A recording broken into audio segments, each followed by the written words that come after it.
ಇತ್ತೀಚೆಗೆ ಮಕ್ಕಳು ತಂದೆ ತಾಯಿಯನ್ನ ಆರೈಕೆ ಮಾಡದ ಕೇಸ್ಗಳು ಬೆಳಕಿಗೆ ಬರ್ತಿವೆ. ಒಂದ್ ವೇಳೆ ಮಕ್ಕಳು ತಂದೆ ತಾಯಿ ಅಥವಾ ಸಂಬಂಧಿಕರನ್ನ ಆರೈಕೆ ಮಾಡದಿದ್ರೆ ಅವರ ಹೆಸರಿಗೆ ಬರೆದಿದ್ದ ಆಸ್ತಿ ಅಥವಾ ದಾನ ಪತ್ರವನ್ನ ರದ್ದು ಮಾಡುವ ಅವಕಾಶ ಇದೆಯಂತೆ.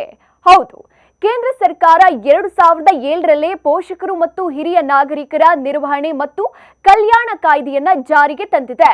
ಆದ್ರೆ ಈ ಬಗ್ಗೆ ಹಲವರಿಗೆ ಮಾಹಿತಿಯೇ ಇರಲಿಲ್ಲ. ಈ ಕಾಯ್ದೆಯ ಪ್ರಕಾರ ಮಕ್ಕಳು ಅಥವಾ ಸಂಬಂಧಿಕರು ಹಿರಿಯ ನಾಗರಿಕರನ್ನ ಆರೈಕೆ ಮಾಡಬೇಕು.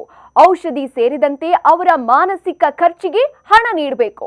ಒಂದ್ ವೇಳೆ ಹಣ ನೀಡದಿದ್ರೆ ಅಥವಾ ಆರೈಕೆ ಮಾಡೋಕೆ ನಿರ್ಲಕ್ಷ್ಯ ಮಾಡಿದ್ರೆ ಹಿರಿಯ ನಾಗರಿಕರು ಸೆಕ್ಷನ್ 9ರ ಅಡಿಯಲ್ಲಿ ಸಂಬಂಧಪಟ್ಟ ಅಧಿಕಾರಿಗಳ ಬಳಿ ದೂರು ಸಲ್ಲಿಸಬಹುದು. ದೂರು ಸಾಬೀತಾದ್ರೆ ತಂದೆ ತಾಯಿಯಿಂದ ಆಸ್ತಿ ಪಡೆದು ಅವರ ಆರೈಕೆ ಮಾಡದಿದ್ರೆ ಸೆಕ್ಷನ್ 23ರಂತೆ ಪೋಷಕರು ತಮ್ಮ ಮಕ್ಕಳು ಅಥವಾ ಸಂಬಂಧಿಕರ ಹೆಸರಿನಲ್ಲಿ ಬರೆದಿರುವ ವಿಲ್ ಅಥವಾ ದಾನ ಪತ್ರವನ್ನ ರದ್ದುಗೊಳಿಸಿ ಮತ್ತೆ ಪೋಷಕರ ಹೆಸರಿಗೆ ಮರುಸ್ಥಾಪಿಸಲು ಕಾನೂನಲ್ಲಿ ಅವಕಾಶ ಇದೆ.